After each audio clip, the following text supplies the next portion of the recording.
Kita langsung ke Pak Irfan dari Lembaga Sensor Film. Kabarnya juga sudah melihat bagaimana konten film tersebut, Pak Irfan ya. Saat ini sudah masuk di tahapan apa untuk di LSF? Ya, film ini sudah masuk tahap peninjauan sebetulnya. Jadi di kami ada mekanisme ya karena sekarang kan alamnya demokratis, boleh saja berdialog ya dengan Lembaga Sensor Film. Kita tidak dalam kapasitas untuk mengurangi kebebasan berekspresi atau memotong dengan semena-mena, udah enggak. Zamannya kan sudah berubah ya, apalagi sekarang teknologi digital. Tidak lagi mungkin dipotong seperti pita seluloid kemudian dikembalikan. Yang punya film ngomel-ngomel kan gitu. Sekarang enggak, datang, duduk, ayo kita bicara. Mana yang kira-kira akan menjadi ganjalan, mana yang kira-kira berpotensi melanggar kan dalam regulasi kan seperti itu, atau ada hal-hal sensitif yang nanti di masyarakat kemungkinan akan menimbulkan katakanlah protes dan seterusnya. Nah ini yang sekarang sudah kami lakukan. Jadi dengan produser film ini kami sudah memberikan catatan-catatan bahwa film Anda ini begini, ini, itu ya, termasuk diantaranya misalnya belum secara utuh film itu diberikan kepada kami. Artinya misalnya masih ada tulisan untuk diperbaiki CGI ya, teman-teman dari IKJ tahu ya, misalnya ada catatannya, misalnya waktu ada adegan menusuk tangan itu, di situ disebutkan, nanti di situ ada darah, di situ ada pisau dan seterusnya. Berarti film ini secara sinematografi memang belum utuh. Nah salah satunya seperti itu, maka kami berasumsi, oke, Anda perbaiki dulu karena kami tidak bisa menilai misalnya salah satu aspek yang disebut sebagai kekerasan atau berlebihan, kekerasan berlebihan itu karena memang tidak tergambar secara utuh ya. Nah ini salah satu catatannya di samping catatan yang lain. Soal adegan sholat Pak? Iya ada adegan sholat ya, memang kita melihat bahwa adegan-adegan sholat yang di dalam film itu, ini spoiler jatuhnya ya atau gimana ya? Catatan. Sebagai pengetahuan Pak untuk pemirsa. Ya oke. Jadi adegan sholat di dalam film itu ada 4. Teman nontonnya utuh? Ya. Utuh satu film? Iya. Oh ya silakan. Jadi ada 4 adegan sholat itu kami sudah memeriksa. Di LSF itu ada perwakilan dari Kementerian Agama. Ada unsur Muhammadiyah. Ada Nahdlatul Ulama.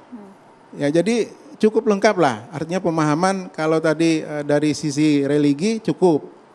Nah kami menilai dari sisi bagaimana melakukan gerakan-gerakan sholat itu tidak ada yang katakanlah berpotensi melanggar. Menghadap kiblat iya, lafal, ucapan, doa ataupun surah yang dibacakan juga betul. Ya artinya tidak ada unsur katakanlah memperolok, melenceng dan seterusnya.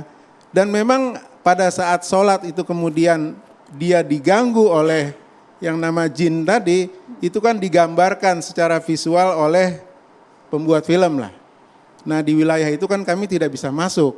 Artinya kreativitas para pembuat film, bagaimana mereka menggambarkan itu sepanjang dia tidak, katakanlah tadi dalam bentuk menggambarkan sholat yang dibuat main-main atau itu saya kira masih bisa diterima.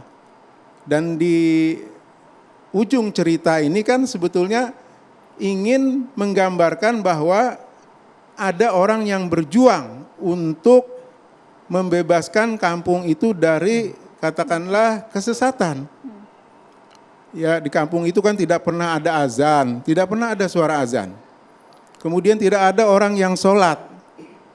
Dan semua orang itu menyembah artinya kepada dukun tadi ya, orang yang sesat itu tadi.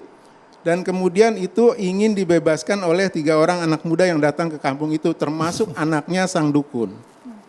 Nah ini saya kira tidak akan lebih panjang lagi diceritakan. Banyak Pak Irfan. Banyak. Bang Ilham silakan untuk menanggapi. Iya Pak Irfan, gini saya tadi pagi bicara dengan Agung Saputra. Dia mengaku kepada saya filmnya belum selesai, masih proses post-pro. Berapa lama selesainya? 3 bulan. Makanya saya aneh, apakah Anda ikut tim produksinya atau Anda menerima film itu sebagai anggota sensor film? Biasanya kan dikasih offline-nya dulu Pak. Enggak, menurut dia tidak belum karena begini. Ini keterangan ya, saya keterangannya diadu aja nanti. Dia anggap belum selesai sehingga belum menyerahkan kepada sensor kecuali trailer dan poster. Oke. Dia post pro prosesnya masih 3 bulan. Saya cari pernah ya diminta Andro, saya mesti punya data lengkap dong. Saya cek di PPFI, dia bukan anggota PPFI. Dan dia mengaku bahwa yang bersangkutan memang Leo Pictures ini belum terdaftar di semua organisasi produser film. Dia belum masuk itu. Dia baru membuat 2 film dengan nama brand baru ini, dengan badan hukum baru ini. Yang pertama unsur ketiga itu horor juga dan dia untung besar. Tapi sudah diserahkan ke LSF untuk Bukan, ditinjau. yang kedua ini belum menurut dia, nanti dikonfirmasi lagi. Bahkan di dalam daftar yang dipantau oleh PPFI, saya ini ketua Dewan Pengawas PPFI, ya Persatuan Produser Film Indonesia, itu baru tanggal 6 Juni dia usulkan untuk dimintain jadwal untuk di bioskop. Jadi masih memang 3 bulan, masih 3 bulan. Nah itu keterangannya, makanya saya pertanyakan apakah Bapak baca sinopsis, nonton trailer, atau menonton full. Karena secara resmi dia belum menyerahkan Nonton itu. full Bang, tadi udah dijawab Bang. Bang Irfan. Ya, makanya tadi saya sampaikan di depan itu ada mekanisme peninjauan tadi. Ini berkaitan dengan bagaimana teman-teman yang membuat film itu ingin mengetahui sejauh mana misalnya film ini akan berpotensi misalnya ada masalah lah, kira-kira begitu. Dan berapa kira-kira usia yang akan cocok untuk film ini. Dan kami memang menonton Pak di studio itu film itu. Dan yang namanya peninjauan ini memang tidak harus mengeluarkan surat tanda lulus sensor. Karena setelah kami kembalikan, terserah pada para pembuat film ini, apakah mau dibuat seperti apa, dikreasikan seperti apa, diselesaikan secara utuh, baru kemudian masuk lagi ke LSF, masuk lagi sebagai sebuah film yang utuh yang disensorkan. Nah itu jadi berbeda. Itu belum, makanya kami tunggu. Kami sebetulnya posisinya menunggu, tidak juga mana filmmu sini, enggak begitu juga, terserah. Kalau kamu belum selesai ya silakan. Dan saya juga cek jadwal bioskop Pak. Saya cek bioskop, apakah sudah ada film ini terdaftar dalam 1 bulan ke depan? Tidak ada. Jadi tidak ada keharusan memang untuk segera istilahnya deadline gitu ya, segera harus ditayangkan gitu juga. Enggak ya, kayaknya enggak ada ya. Jadi dari pihak bioskop seperti itu. Nah ini saya tidak masuk ke wilayah tadi Pak ya, mohon maaf. Jadi misalnya apakah dia produser tergabung dalam kelompok asosiasi dan seterusnya, mungkin ada kegiatan di luar yang mungkin berbeda, itu sepanjang secara administrasi dia memenuhi syarat, kita akan melayani sebaik mungkin, kira-kira begitu. Oke. Oh, oke. Bapak-bapak kita boleh ke Mas Garin. Mas Garin kalau sudah ramai seperti ini Mas di publik, apakah harusnya sebagai pembuat film ini merevisi kontennya, mengubah posternya seperti tadi saran Pak Kiai? Pak Kiai, poster dan judulnya kalau bisa tidak digunakan. Jangan gunakan judul kiblat, Mas Garin. Ya, menurut saya tadi saya sudah katakan ya bahwa pada era media sosial, media baru ini sebetulnya yang diperlukan adalah apa yang disebut kemampuan self sensor. Yang kedua adalah tentang bagaimana proses prosedur sensor dan melibatkan suatu diskusi sangat bagus sehingga menjadi kebebasan dari para pembuat untuk akan merubah atau tidak, karena itu bersifat demokratisasi. Dan yang ketiga yang lebih penting lagi tentang heboh dan tidak heboh, justru kita sedang akan menuju masyarakat yang diet teknologi, diet kepo, diet viral. Kita menuju pada masyarakat yang harus mentransformasi social engineering masyarakat yang berkualitas. Oleh karena kehebohan tidak akan mempengaruhi sebetulnya sebuah cara pandang terhadap film. Viral dan sebagainya. Karena di Indonesia rata-rata yang viral dan heboh itu pada masalah-masalah yang sering tidak dilakukan pemecahan, diskusi, dan juga apa yang disebut progres yang kualitatif. Saya pernah mengalami 3 kali loh. Opera Jawa dituduh menghina agama Hindu misalkan. Agama Hindu dari Hindu ekstrim. Akhirnya saya diskusi dan saya tolak itu semua. Kemudian Kucumbu juga disensor di berbagai wilayah termasuk beberapa wali kota. Dan saya tetap menolak dengan tegas karena sudah lolos sensor. Dan kemudian yang ketiga ternyata terbukti dengan berjalannya waktu semua kehebohan, semua keviralan yang sebetulnya menunjukkan suatu timbulnya masyarakat kepo, masyarakat yang serba gosip itu, ternyata film itu tetap berjalan menjadi film yang didiskusikan, dibicarakan. Maka film tidak semata-mata sebagai media pendidikan yang naratif dan langsung, tapi menjadi media untuk menjadi ruang diskusi pada wilayah-wilayah sensitif. Komentar, kritik itu wajib ada datangnya. Tetapi pada satu sisi ruang film sebagai ruang dialog dan ruang apa yang disebut dengan statement personal itu menjadi penting. Seperti saya ngambil contoh, ada film-film sejarah yang tidak perlu menjadi atau diberi atau meminta pendampingan dari ahli sejarah. Karena apa? Film itu justru akan mengoreksi sejarah. Maka dia memerlukan tim-tim peneliti sendiri. Justru dengan kebebasan yang istilahnya itu dengan profesionalisme yang bebas ini, timbul suatu wilayah demokratisasi. Karena film tidak hanya soal pendidikan, tapi soal mengolah wilayah sensitif untuk menjadi bagian dialog demokratisasi dengan pro kontra yang wajar dan justru menjadi menarik untuk dilihat apakah pro kontra itu menjadi pro kontra kualitas atau sekedar heboh, kepo dan gosip gitu. Dan kita salahnya sudah meninggalkan wilayah itu sekarang ini ke depannya. Gitu. Maka film mempunyai dunia fiksi sejarah sendiri, dunia tafsir agama sendiri, dunia tafsir kebangsaan sendiri yang bisa menjadi bagian dari ahlinya, bisa menjadi bagian dari filmmaker untuk melakukan statement, pandangan pribadi dan menafsir atau menggugat misalnya suatu sejarah yang terlalu stereotip dari pemerintah digugat untuk menjadi sejarah yang memang hidup di masyarakat, misalkan seperti itu. Jadi sekali lagi menurut saya kehebohan itu terlalu wajar di Indonesia, semua hal-hal yang itu akan menjadi kehebohan, viral juga terlalu wajar. Tapi saatnya lah kita menjadi kehebohan yang berkualitas, kehebohan yang penuh diskusi dan menjadi self-censor untuk kita bisa menjadi masyarakat yang berkualitas untuk melakukan sensor, memilih mana yang tidak baik dan memajukan intelektual, keterampilan dan profesionalisme masyarakat. Ya. Pak Kiai singkat. Singkat mungkin Pak Kiai. Ya, saya pikir berkenaan dengan film sebagai media bagi kita tidak ada masalah. Bahkan kita membutuhkan film. Beberapa film yang religi, beberapa film yang memberikan edukasi juga banyak. Tetapi pada saat yang bersamaan, pada ruang diskusi yang terbuka sekarang bisa difasilitasi dalam forum, bisa juga dalam media, kita terlaksana kok. Sebenarnya tidak ada yang di luar prosedur yang kita lakukan atau yang diskusi sekarang berkembang berkenaan dengan film yang terbaru Kiblat ini.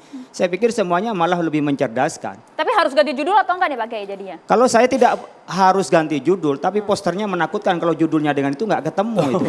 Kalau mau diganti ya silakan ganti posternya atau ganti judulnya kan gitu. Karena itu nggak related gitu loh antara poster dengan judul itu yang nggak ketemu. Saya sudah dari awal bilang saya belum masuk pada diskusi konten. Kalau umpamanya Pak Irfan saja dari lembaga sensor, kalau menurut Bang Ilham Bintang itu tidak nonton utuh, tapi dia bilang nonton utuh kan gitu. Tapi nggak ada orang yang produser di sini kan nggak ada yang jawab kan. Maka saya tidak masuk satu yang tidak saya ketahui, tapi rasa dari yang kita lihat dan bisa masing-masing subjektivitasnya, maka ruang diskusi pun kita buka. Saya sebagai agamawan, maka saya boleh saya di ruang terbuka saya juga menyatakan itu tidak baik, itu tidak related umpamanya antara poster dengan judul gitu. Oke. Kenapa Mas Anggi? Benar, berarti promonya berhasil. Oke. Kita tunggu apakah film ini akan berlanjut Nanti atau kita tidak tunggu ya. ke depannya akan seperti Kita apa tunggu ya. bersama ya. Catatan Demokrasi akan segera kembali sesaat lagi. Tetaplah bersama kami pemirsa.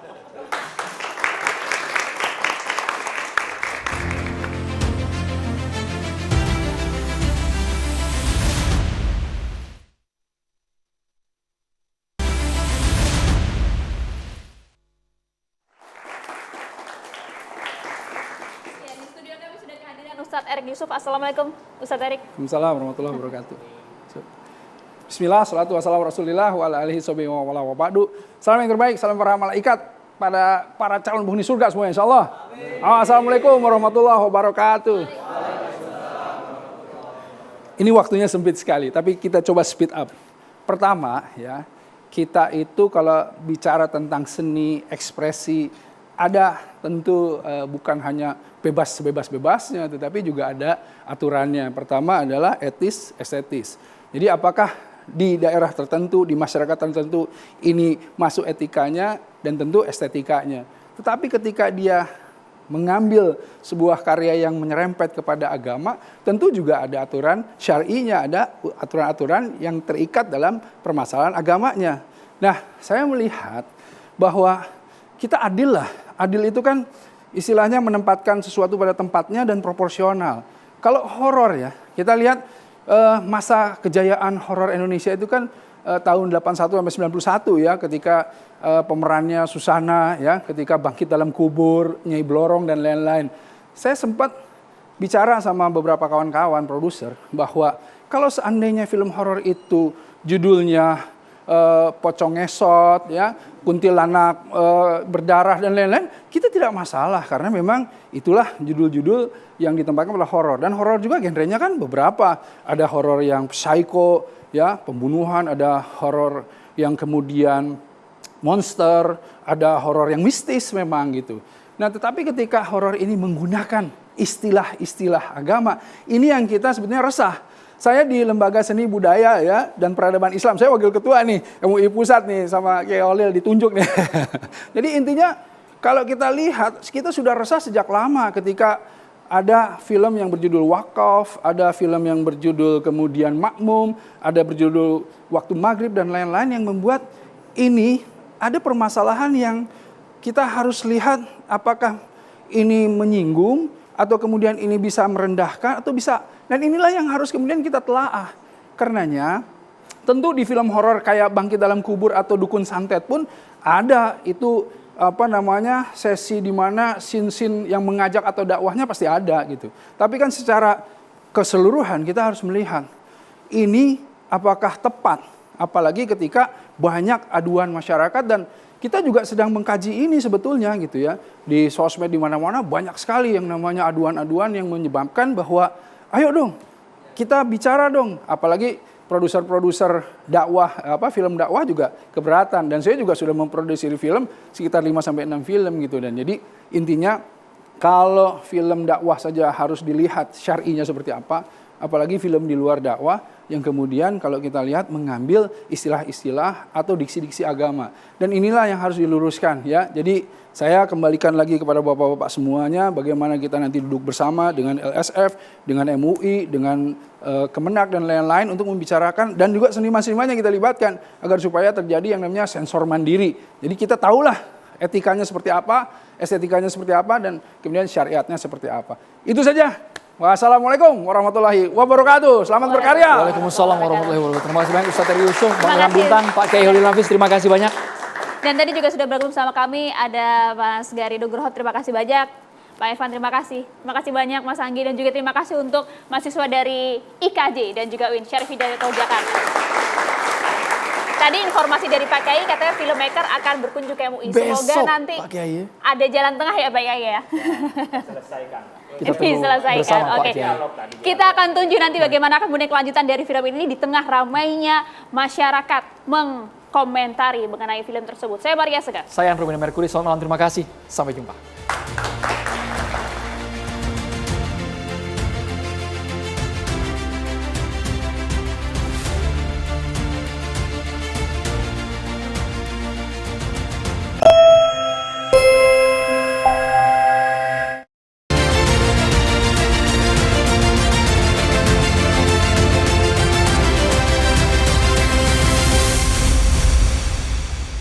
Dipersembahkan oleh